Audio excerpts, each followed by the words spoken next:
Dneska sa budeme venovať svadobnému líčeniu, ale hneď takto na úvod by som chcela spomenúť, že týmto videom sa nemusia určite inšpirovať iba budúce nevesty, ale takisto aj ženky, ktoré sa trebárs chystáte na svadbu ako hosť, alebo budete družičky, alebo sa proste len potrebujete nalíčiť na nejakú slávnostnejšiu udalosť, tak si myslím, že toto video je vhodné práve aj pre vás, takže určite sledujte ďalej. Pri takomto svadobnom alebo slávnostnejšom líčení je samozrejme veľmi dôležité, aby nám ten make-up dlho vydržal a musíme preto začínať samozrejme s úplne perfektne pripravenou pleťou, vyčistenou, zhydratovanou. Ja vám hlavne určite odporúčam používať vaše overené produkty, ktoré poznáte, ktoré viete, ako sa správajú na vašej pleti, viete, ako sedia s inými produktami, ktoré potom používate. Naozaj by som, ak sa teda samozrejme líčite sami na tú svadbu alebo na nejakú takúto udalosť, tak vám neodporúčam experimentovať, naozaj vôbec nie. Tuto není priestor na experimenty. Naozaj sa držte toho vášho overeného, čo poznáte, pretože nechcete, aby sa stalo, že sa vám niečo bude nebodaj hýbať alebo oddelovať na tej pleti počas dňa, to naozaj nie. V tento deň ideme všetky do toho, čo poznáme, čo vieme, že nám sedí. No a ja viem, že je to práve tento primer od značky Top Face, ktorý mi krásne vyhladí pory, ktoré ja teda mám a potrebujem a toto vyhladenie. No a tento primer je za mňa na toto úplne skvelý. Je to asi jeden z takých najlepších primerov, ktorý mne na toto naozaj úplne super funguje a fakt viditeľne tie pory vyhladí, pretože niektoré primery to iba hovoria, ale skutek utek. Ja sa samozrejme teda budem líčiť produktami, ktoré vyhovujú mne, ktoré ja bežne používam, viem, ako sa správajú, ako mi sedia. Nebudem vám žiadne produkty ani odporúčať, samozrejme môžem vám povedať svoj názor, ale naozaj si myslím, že na takéto líčenie, pokiaľ si ho teda robíte sama, tak určite voľte také produkty, ktoré viete, že vám sedia. Samozrejme darmo ja vám poviem, že čo vyhovuje mne a mne to tam drží, keď vám to treba držať nebude, takže by to bolo naozaj úplne zbytočné. Primer som si naniesla a teraz, aj keď to nemám rada, sa presunieme na oči, pretože myslím si, že pred samotným tým nanášaním make-upu je dobré mať tie oči hotové. Potom mať naozaj čistý základ na tú pleťovku, pretože nechceme, aby nám náhodou popadali tie tiene na už krásnu dokončenú pleťovku, ktorú chceme mať naozaj celý deň dokonalú. Takže dneska si výnimočne budeme robiť najskôr oči a potom tú pleť. Ale čo ja naozaj nedokážem, je nespraviť si ešte pred tými očami obočie, takže najprv sa presuniem na obočie. Ja osobne si obočie dokreslujem stále rovnako a myslím si, že určite väčšina z vás si dokresluje obočie stále rovnako, že či už je svadba alebo není svadba, tak si ho inak nenakreslím. Takže naozaj tu by som odporúčala iba si ho doplniť tak ako zvyčajne, nepreháňať to, naozaj mať ľahkú ruku a veľmi jemnúčko ho doplňať. Samozrejme nech sa nestane, že by bolo nejaké hrubé, tučné, tvrdé, moc tmavé a tak ďalej. Tak ako ste zvyknuté si ho doplňať, tak si ho doplniť aj v ten váš deň. Obočie mám dokreslené, fixovať si ho budem až potom, keď už budem mať nanesený aj make-up, pretože keby si na to zafixované obočie sadne púder, tak to by naozaj nevyzeralo dobre, takže zafixujem si obočie až potom. Mám ho dokreslené, no a môžeme sa konečne presunúť na líčenie očí. Ja sa ešte idem pozrieť na Instagram do ankety, ktorú som vám tam dávala, že či teda chcete vidieť líčenie skôr také nude, hnedé, bronzové alebo ružové, pretože ja som spomínala, že ja som na svojej svadbe mala teda líčenie také do hneda, ale keby sa mal líčiť na svadbu teraz, tak by som si asi spravila niečo skôr také príjemné princezničkovské, ženské, také niečo rúžové, také púdrové, naozaj jemné, nie výrazné rúžové samozrejme. Ako som si aj dobre myslela a tušila, tak ste zvolili teda hnedé, takže ideme určite do toho hnedého. Úprimne vám poviem, že si nebudem robiť teda úplne také líčenie, ako som si robila ja na svoju svadbu, pretože teraz s odstupom času mi prípada dosť výrazné a dosť tvrdé. Určite by som volila niečo jemnejšie a také sviežejšie, nie také ťažké. Tie oči, ako som ich ja mala nalíčené, mi prišli trošku také ťažké. Veľmi sa na to teším, pretože podľa mňa toto je líčenie očí, ktoré sa naozaj bude hodiť na každú udalosť. Ešte ho nemám, ale už viem. Ja som si na dnešné líčenie očí teda zvolila túto paletku Moonstone od značky Profusion. V tejto paletke máte naozaj veľmi veľa, teraz neviem koľko konkrétne, ale veľmi veľa odtieňov, kadejakých hnedých a bronzových, aj tmavších. A ja po nej siaham naozaj vždy, keď chcem vyslovene, že také hnedé nejaké nude líčenie. Na viečkách ja osobne mám iba primer. Primer tam nemám. Na viečkách ja osobne mám iba korektor a idem rovno na ňo. Beriem si taký naozaj bledučko ľúčko hnedý odtieň. S tým idem takto do vonkajších kútikov. Chcela by som teda, aby tie oči boli naozaj len také veľmi jemné a veľmi jemne zvýraznené. Tie oči samozrejme musia byť zvýraznené, musia byť pekné, ale jemné by som povedala. Že naozaj ide skôr o tú pleťovku, aby ten celok tak nejak spoluladil a aby to vyzeralo tak žensky a upravene. Pretože zaprvé chcete, aby aj ten váš ženich vás poznal, hej, že beriem si tú, ktorá sa ráno vedľa mňa zobudza, nie niekoho iného. Naozaj myslím si, že to svadobné líčenie by len tak malo potrhnúť tú vašu prírodzenú krásu a zvýrazniť tie vaše črty. Beriem si na trošku menší štetec, o niečo tmavšiu hnedú. S ňou idem teda takisto takto do tých vonkajších kútikov, ale snažím sa fakt len tak jemne. Nechcem to tmavé. Potom tam budeme dávať linku, takže táto trošku stmavší, ale ani tá nebude taká klasická tvrdá. Podľa môjho názoru to sa nehodí, ja som to tak mala, ale ja som aj nemala klasickú svadbu, takže to sa neráta. Môžete vidieť, že naozaj sa sústredím len úplne tuto v tomto vonkajšom kútiku a tu sa snažím to tak jemne blendovať. Ale samozrejme, čo ja vždycky robím a čo vám zaručí taký ten úplne krásny prechod, je zobrať si potom ešte ten prvý štetec alebo čistý štetec, alebo teda ten, na ktorom máte ten najsvetlejší odtieň a takto to medzi sebou všetko preblendovať a to vám naozaj zaručí, že tam nebudú žiadne ostré prechody, ani žiadne línie, ani nič také. Môžete vidieť, že na tých očiach ešte naozaj skoro nič nevidno. Ešte sa posunieme trošku aj do tmavšej, ale naozaj to budeme len takto blendovať do stretená. Dobre, nabrala som si ešte tmavšiu hnedú. Opatrne, naozaj jemnúčko ju ťapkám sem do vonkajšieho kútiku. Trošku to dávam ako keby do takej linky, tak dole pri tých myhalniciach a túto to ťahám tak smerom von. Zoberiem si teda opäť tento čistý štetec a preblendujem si to všetko medzi sebou. Postupne pridávať, nedávať tam toho hneď veľa naraz, pretože z toho sa už potom ťažko uberá. Samozrejme, ďalšia vec, ktorú musíte urobiť, je vyskúšať si dopredu ten make-up. Kľudne si vyskúšať viacej tých make-upov, viacej rôznych lookov, aby ste vedeli, že čo vám aj sadne. Zatiaľ asi nechcem úplne dávať ten hnedý odtieň aj semka do tých vnútorných kútikov, takže len týmto veľkým štecom, ktorým si to teda takto blendujem, tak iba s tým naozaj len tie zvyšky, ktoré sa tam dostanú, tak tam takto potiahnem, ale inak ho tam nenanášam. Ešte samozrejme potom uvidíme, keď aj budeme mať už kľudne, že aj dokončený celý look, že či tie oči treba stmaviť k tomu celkovému looku alebo nie. Ja by som povedala, že ako taký základ máme hotový a čo sa týka toho pohyblivého viečka, tak na to tu mám viacej možností. Toto je mega krásne, ale dosť to aj opadáva. Ale fakt je to nádherné, možno, že to by práve na tom viečku vyzeralo veľmi pekne, že by sa to pekne odrážalo, pekne by to odrážalo to svetlo. Akorát, že neviem, že či to nemá moc veľké tie glitre, ale teda je podobný odtieň aj dobre. Ale neviem, či by to nebolo moc svetlé, zase nechcem, aby to bolo také moc svetlé. No a potom tu mám takýto metalický, taký bronzový odtieň. Skúsim asi ten svetlejší, ale nie ten pigment, ale ten z tej paletky. Vezmem si na to takýto plochý štetec a skúsim ísť teda rovno do toho tieniku. A idem rovno na viečko, ale trošku si asi ten štetec prestreknem fixačným sprejom, aby sa to trošku lepšie chytalo. Ako som si myslela, že sa mi bude páčiť to, že sa to tak leskne do tej zlatej farby, tak sa mi to práve že nepáči. Chcem tam niečo čistejšie. To sa mi nepáči, takže idem si teda dole. Idem do toho odtieňu, ktorý sa nachádza v tejto veľkej paletke Moonstone. Ten je naozaj veľmi pekný. Ja som ho aj akože úplne perfektný. Ja som ho aj chcela zvoliť, ale chcela som skúsiť niečo trošku akože také, že iné, svetlejšie, lebo priznám sa, že takúto kombináciu som už robila. Dobre, mám teda nanesený ten trblietavý tieň na celom pohyblivom viečku.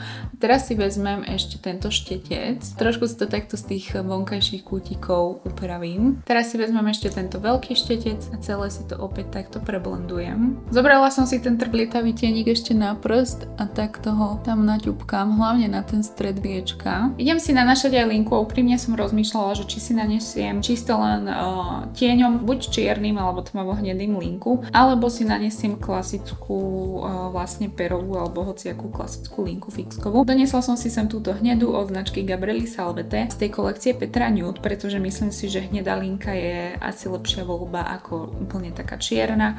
Ak by teda mala byť klasická, keby bola vytieňovaná tým tieňom, tak si myslím, že by bola vhodná aj čierna možno, ale idem si asi naniesť túto a potom uvidím, že ako sa mi to bude páčiť. Snažím sa tú linku robiť naozaj tenkú, takže idem najprv len úplne takto popri tých myhalniciach. Prvú linku mám horko ťažko hotovú, určite si kúpte lepšiu linku ako mám ja. Táto linka je síce dobrá, lenže už je trošku suchá, takže mi tu s ňou ide ťažko, takže budem to musieť potom ešte upraviť. Myslím si, že tá hnedá linka sa k tomu hodí úplne perfektne, pretože je dosť tmavá, nevidno na prvý pohľad úplne, že je hnedá a zároveň nie je taká tvrdá, ako by bola práve čierna. Linky mám hotové, ale bol to boj, takže to je ďalší dobrý tip. Skontrolovať si všetko, čo budete používať, či to funguje, či je to pripravené na použitie, pretože toto nechcete, aby sa vám stalo. Ja už som si aj začistila nejaké tie popadance a myslím si, že ešte trošičku, čo by som mohla urobiť, je si zvýrazniť možno tie vnútorné kútiky, alebo možno aj tú linku prejsť ešte nejakým hnedým očným tieňom. Neviem, skúsim to, musím si neštetec. Možno, čo by som mohla skúsiť urobiť, je vlastne z tej linky,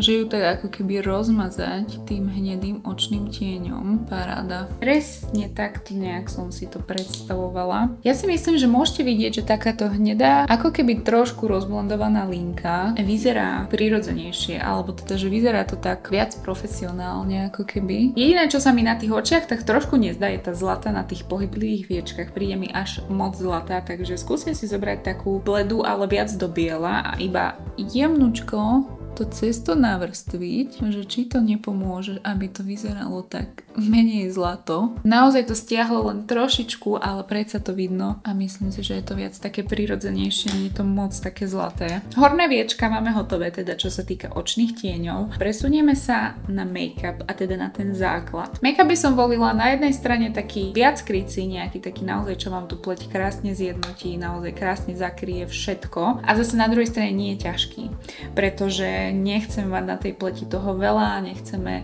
mať pocit, že tam toho máme veľa, že to je také ťažké, zaťažujúce na tej pleti. Môže ako keby vyznieť, alebo môže to tak vyzerať, že keď to líčenie má byť nejaké spoločenské alebo nejaké svadobné, tak to znamená, že si nacapme toho všetkého veľa, nech máme dosť, ale práve naopak môže to potom vyzerať moc tak hrubo, ťažko, také kejky, čo určite nechceme. Tento make-up od značky Profusion je práve taký, že on kryje naozaj veľmi pekne, má také stredné krytie, ale je na tej pleti ľahký. Ja si make-up zapracovávam vždycky húbkou, pretože mám pocit, že naozaj ten make-up mám všade, že ho mám presne takú tú tenšiu vrstvu. Vyzerá ten make-up podľa mňa veľmi pekne a prirodzene a naozaj je do tej pleti taký zapracovaný a nesedí na nej iba. Po tie oči nemusíte ísť vôbec, pretože pod očami na tej jemnej koži naozaj nechceme mať už vôbec veľa produktu, takže tam buď iba jemne alebo ani vôbec s tým make-upom. Ja osobne inak naozaj tento spôsob, že najprv oči nemám rada, pretože neznášam si takto obchádzať aj to obočie. Je to asi potrebné, pretože naozaj už nám na ňu potom nič nepopadá a bude vyzerať úplne dokonalo. Čo si myslím, že je takisto veľmi dôležité pri takomto líčení, tak sú určite krémové kontúry a takisto krémová lícenka. Vydržia, nestratia sa počas dňa, ako by sa mohli stratiť také, keby si nanesiete iba púdrové. Na tieto ešte budeme nanášať aj púdrové. Samozrejme, čo sa týka teda tých kontúr tej tváre, tak každý si kontúrujeme tú tvár podľa toho, akú ju máme my, čo potrebujeme my, ale teda vo všeobecnosti samozrejme tie tiene dávame tam, čo chceme trošku schovať, zúžiť, zmenšiť a potom trebárs highlighter dávame na miesta, ktoré chceme, aby boli viac vystúpené. No a ja keďže mám dosť vysoké čelo, tak ja si vždy kontúrujem aj čelo. Ja si nanesem ešte aj krémovú lícenku a ja som si sem priniesla túto rúžovú, ktorú som si sama vyrábala vo videu, kde som skúšala TikTok hacky. Dám si trošičku z tej, pretože naozaj sa mi páči ten odtieň. Snažím sa to aj takto ako keby spojiť s tou kontúrou alebo teda s tým bronzerom. Nakoniec tá lícenka ani nie je až taká výrazná, takže ešte som sa trošku pridala a asi si potom predsa nanesiem aj nejakú tú púdrovú. Presúvam sa na korektor, na ktorý sa už veľmi teším, lebo moje kruhy pod očami sú asi také tmavé ako tie tiene, čo mám. No a ešte by sme si potom mohli aj zakryť nejakých tých kamošov. No ak sa vám náhodou vo váš svadobný deň vyhodí nejaká výrážka, je určite potrebné si ju zakryť. No a ja by som teda odporúčala zobrať si nejaký váš obľúbený korektor a naniesť si to na tú výrážku prstom a nechať to plné krytie na tej výrážke a rozblendovať to len takto dookola. Pretože keby si prechádzate veľakrát napríklad aj húbkou potom a tak sa snažíte si to tam zapracovať, tak vám to krytie odtiaľ odíde a v podstate si to možno skoro vôbec nezakryjete. Na zafixovanie očného okolia si beriem tento sypký púder od značky Flormar. Ten si tam pozatláčam teda takouto húbkou. Ten sypký púder sa lepšie dostane do tých všetkých vrások. A hlavne je dôležité si to tam takto pozatláčať. Ale zvyšok pleti si teda dopudrujem klasickým kompaktným púdrom a štecom. No a zoberiem si tento môj obľúbený púder od značky Revolution. Samozrejme sa musím presunúť ešte na spodné viečka, ale na tie si už len naozaj takto jemne nanesiem tento hnedý odtieň, taký svetlejší. Ešte predtým, ako si nanesiem špirálu, tak si vezmem takýto krásny rozjasňovač a nanesiem si ho trošku sem do vnútorných kútikov. Špirálu samozrejme, že potrebujeme vodeodolnú, to je jednoznačné. No ja mám veľmi rada túto od značky Berry M, ale myslím si, že akúkoľvek vodeodolnú špirálu, ktorú máte radi alebo používate, tak to bude v poriadku. Špirálu mám nanesenú a samozrejme, že si budem lepiť aj umelé riasy. A ja som si v poslednom čase veľmi obľúbila takéto len také polovičné myhalnice. No a určite si teda budem lepiť ja tie. Keby sa teda mám líčiť na svoju svadbu teraz, tak si nalepím práve takéto myhalnice. Toto je pre mňa taká lepšia alternatíva, pretože to naozaj na tom oku necítim. Nevadí mi to, nepichá ma to ani nič také. Dobrou voľbou sú aj trsy, pretože takisto môžu byť jemnejšie. To už je samozrejme aj na vašej preferencii, že čo máte radi, či máte radi umelé myhalnice alebo nemáte radi umelé myhalnice, ale predsa len si myslím, že práve takýmito polovičnými myhalnicami alebo aspoň tými trsmi je dobré zvýrazniť aspoň ten zadný kútik toho oka. Dobre, kým mi schne to lepidlo na tých myhalniciach, tak si idem zafixovať ešte to obočie. Prečesujem si ho teda týmto gélikom. Mne tento gélik veľmi vyhovuje a viem, že keď si takto to obočie učešem do takého tvaru, aký chcem, tak mi tak aj vydrží. Ja som si už aj nalepila myhalnice, ešte musím počkať, kým mi poriadne zaschne aj to lepidlo, ale myslím si, že môžete vidieť, že naozaj to veľmi pekne zvýrazní tie oči. Nič necítim, nič mi nevadí.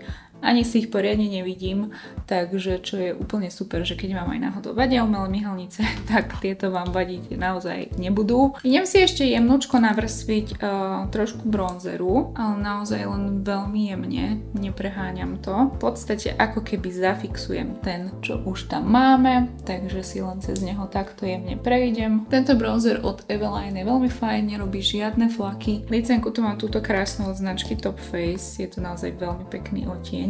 Je taký viac do oranžová. Tu, čo som si dávala, tú krému, bola viac taká do ružová, ale to vôbec nevadí, pretože hlavne, že tie líčka budeme mať také zvýraznené a budú v takej peknej broskinkovej farbe, by som povedala. No a zoberiem si ešte teda aj ten highlighter a nanesiem si ho veľmi jemnúčko takto nad tú licenku ešte. Presúvame sa konečne na finálny bod a to sú pery. A ja osobne by som úplne ideálne volila nejaké lesklé pery, pretože ja na tie matné moc nie som, ale teda určite nám tie matné vydržia dlhšie ako lesklé. Tie by sme si hneď prvým alebo druhým jedlom vypapali a museli ten rúž reaplikovať, takže určite je lepšie naniesť takýto matný rúž, ktorý potom možno je potrebné opraviť, keď aj raz, alebo možno ani raz. Takže idem si naniesť kontúrku. Neviem úplne, či sa mi táto kontúrka bude hodiť k tomu rúžu, ale túto kontúrku mám veľmi rada, je storočná. Vôbec neviem, že či ju ešte majú, je od značky She, ale je to naozaj veľmi pekný, taký jemnúčky rúžový odtieň. Pery mám obkreslené a presúvam sa teda na ten rúž. Tento rúž som ja mala aj na svojej svadbe. Myslím si, že je to úplne naozaj krásny, jemný, prirodzený odtieň, ktorým nič nepokazíte a myslím si, že toto sadne naozaj, ak nie každej žene, tak minimálne väčšine. Tento rúž od značky Maybelline Superstay vám aj vydrží. Za to dám ruku do ohňa. Svadobné líčenie máme hotové. Ja musím povedať, že som naozaj veľmi spokojná, veľmi sa mi to páči a určite by som sa takto na svoju svadbu nalíčila. Myslím si, že tie oči mám úplne že akurát zvýraznené, pleťovku mám úplne dokonalú. Pery sú krásne, naozaj sa mi veľmi páči tento odtieň a naozaj tento rúž vydrží. Je krásny, matný, ani mi tak nevadí, že je taký matný, pretože tento je fakt pekný. Je potom samozrejme dôležité, aby ste nemali nejaké suché pery, aby vám to ten matný rúž ešte nezvýraznil, takže určite pred svadbou nejaký peeling a takisto si nanášate nejaké balzamy a tak. No a ja si inak myslím, že toto svadobné líčenie sa určite bude hodiť väčšine z vás. Naozaj budem veľmi rada, ak toto video pomôže čo je len jednej z vás, ktorá sa ním inšpiruje a sa nalíči takto nejak na svoju vlastnú svadbu, to by ma naozaj veľmi potešilo. Budem naozaj veľmi rada, ak ma aj označíte na Instagrame, keď teda budete fotku s vašim líčením zdieľať. Ja teda dúfam, že sa vám dnešné video páčilo, že pre vás bolo prínosné a ja sa na vás budem tešiť teda na budúce pri ďalšom videu. Zatiaľ sa majte pekne, ahojte. Prvú linku mám horko ťažkú, kľudne sa teda môžete nalíčiť s akoukoľvek.